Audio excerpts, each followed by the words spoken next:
और ये वो कंपनी है जिसके पास यूनिक एजुकेशन सिस्टम जैसा एक एजुकेशन सिस्टम मौजूद है।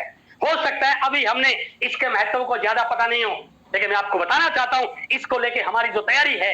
एक व्यक्ति यदि आरसीएम ज्वाइन करता है, कई बार हम ये बात सुनते हैं, सर अपलाइन ध्यान नहीं दे रहा, क्या करें, मैं कैसे करूंगा, मेरे को कोई संभाल नहीं रहा। मैं आपको विश्वास दिला रहा हूं, यूनिक एजुकेशन सिस्टम एक नए व्यक्ति को जुड़ने के बाद क्या करना चाहिए, यह भी आपको यहां से मिलेगा। एक व्यक्ति को वाइटल पर जाने के बाद क्या क्या करना चाहिए, यह भी यूएस पे आपको ऐसी जानकारी मिलेगी।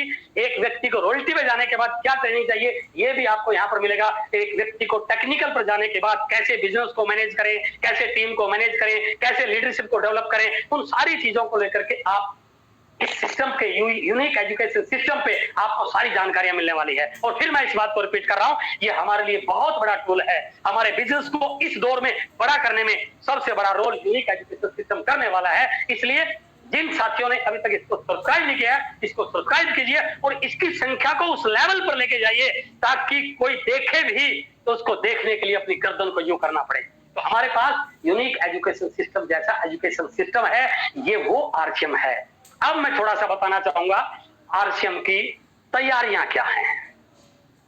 आरसीएम बहुत बड़ा है, आगे की क्या तैयारियां हैं, इन तैयारियों से सब कुछ हो जाएगा क्या? हमें आगे बढ़ना है। 65,000 करोड़ की संभावना बन रही है, हमें तैयारियों को बड़ा करना पड़ेगा। Full preparation to capture maximum turnover of Indian market. इस लाइन को आप दोबारा देख लीजिए। हिंदुस्तान की, अभी मैं प्लान भी दिखाऊंगा आपको। आरसीएम क्या है? ट्रेडिशनल मार्केटिंग में जो व्यापार हो रहा है, हमारे खरीदने से जो टर्नओवर बन रहा है, वो टर्नओवर हमारा है, लेकिन उस पर हमारा हिस्सा नहीं था। मैं बात करूंगा अभी कुछ स्लाइड के बाद। लेकिन उस सारे टर्नओवर को आरसीएम में कवर करने के लिए आरसीएम की पूरी तैयारी है। उसके लिए हम क्या कर रहे हैं, जैसा कोठारी साहब ने बोला था, जो सामान आज आपको बाजार में दिखाई दे रहा है, जो भी दिखाई दे रहा है, वो सारा का सारा आपको आरसीएम के स्टोर पे मिलेगा। और जैसा कोठारी सर ने बोला था, सुई से लेकर के हेलीकॉप्टर तक भी आपको सारे यहां मिलेंगे, क्योंकि हमने मैक्सिमम टर्नओवर को कन्वर्ट करना है। इसलिए आरसीएम की तैयारियां हैं, हर प्रोडक्ट को यहां पर लेके आना, आपके घर में जो भी चाहिए वो सारा यहां से मिलेगा। और इसीलिए हर डिस्ट्रिक्ट हेडक्वार्टर पर डिपो खोलने की तैयारी आरसीएम की है। जब इतना बड़ा होगा तो 200 किलोमीटर डिपो से काम चलने वाला नहीं है। हर डिस्ट्रिक्ट हेडक्वार्टर पर डिपो खोलने की व्यवस्था की जाएगी और हर बड़े बड़े शहरों में मेगा मार्ट, बड़े मॉल खोलने की तैयारी हमारी हो चुकी है। और हमने कई जगह वंडर वर्ल्ड स्थापित किए हैं। तो यदि आप थोड़ा सा इस बात की ओर डायरेक्टली इनडायरेक्टली समझें, वंडर वर्ल्ड स्थापित करने के पीछे उद्देश्य क्या है? इतने सारे पीयूसी में तो काम चल रहा था भाई साहब, ये इस बात का इशारा है कि छोटे पीयूसी पे इतने प्रोडक्ट रखोगे कैसे। इसका मतलब क्या हुआ है, प्रोडक्ट को लेके तैयारी बहुत बड़ी है, इसलिए हम वंडर वर्ल्ड की ओर जा रहे हैं। तो इसलिए आरसीएम की तैयारियां आने वाले समय में वंडर वर्ल्ड खोलने की है। हर प्रोडक्ट की क्वालिटी, हमारा जो इस बिजनेस की सबसे बड़ी स्ट्रेंथ है हमारी, जिसपे हम सीना ठोक कर बोलते हैं, प्रोडक्ट की क्वालिटी के साथ कभी कंप्रोमाइज होता ही नहीं। हर प्रोडक्ट की क्वालिटी को इतना दुरुस्त बनाना कि बड़े से बड़ा ब्रांड भी आरसीएम से तुलना करने पर कई बार सोचे।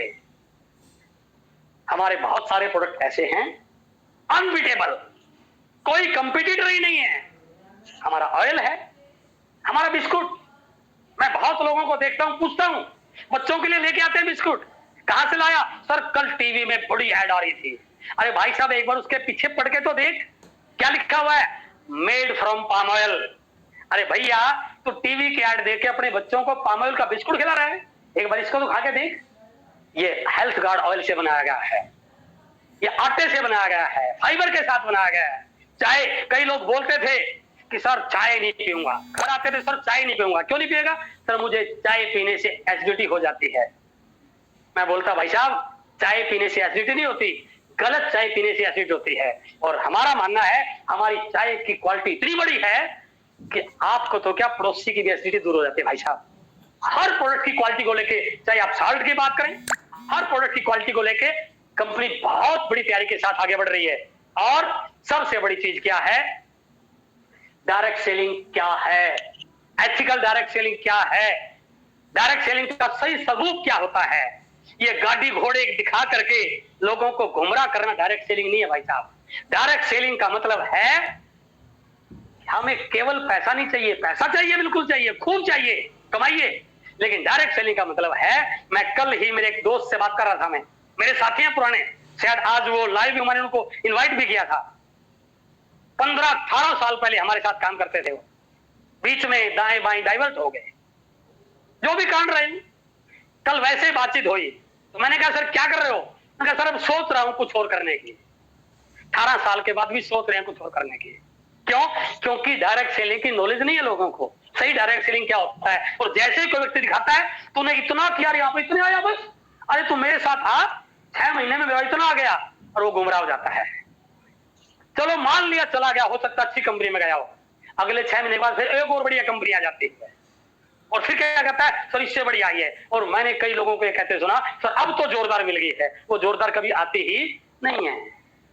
डायरेक्ट सेलिंग का सही स्वरूप क्या है, ये लोगों तक पहुंचाना भी आरसीएम का लक्ष्य है। इसलिए आरसीएम इसका बेस्ट, आरसीएम बेस्ट है।